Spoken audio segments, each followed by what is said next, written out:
I would like to congratulate Richard Fyfe on successfully defending his master's thesis, Manufacturing Reasons. I first met Richard a few years ago when he audited one of my graduate courses. It is fair to say that Richard showed a lot of commitment and interest in the material, a lot more than one can normally expect of a student auditing a course. It is actually very common for auditors to start strong but to drop out before the end of the semester. That was not the case with Richard. He not only came to class regularly until the end, but sent me a lot of emails with thoughts on the material we had been discussing. At some point later, he asked me to be his advisor, and I agreed to do that. He wanted to write a thesis on the so-called Humean theory of reasons.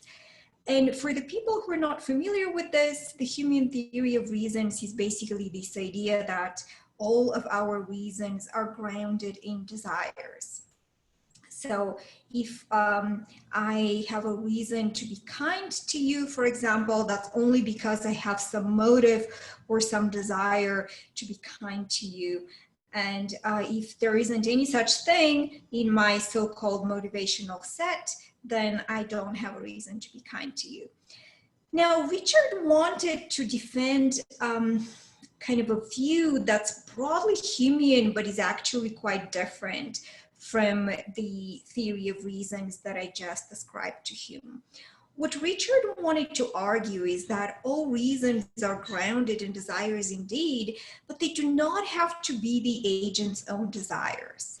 That means, you know, if I have a reason to be kind to you, then someone must have a desire that would be satisfied by my being kind to you, but that person does not have to be me. It could be you, for example. That was the view that Richard wanted to defend.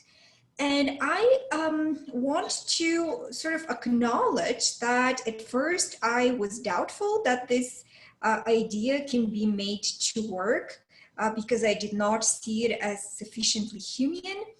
But Richard was very persistent, and he responded to all of the issues that I raised. And it's also fair to say that he proved more obstinate than me. And in the end, he wrote a very interesting thesis, and he had a very good and successful defense, not only in my estimation, but in that of the other committee members, Alistair Norcross and Chris Heathwood.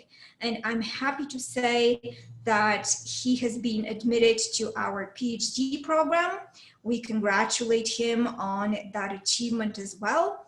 I look forward to having him as a student in the fall, and we wish him the best of luck.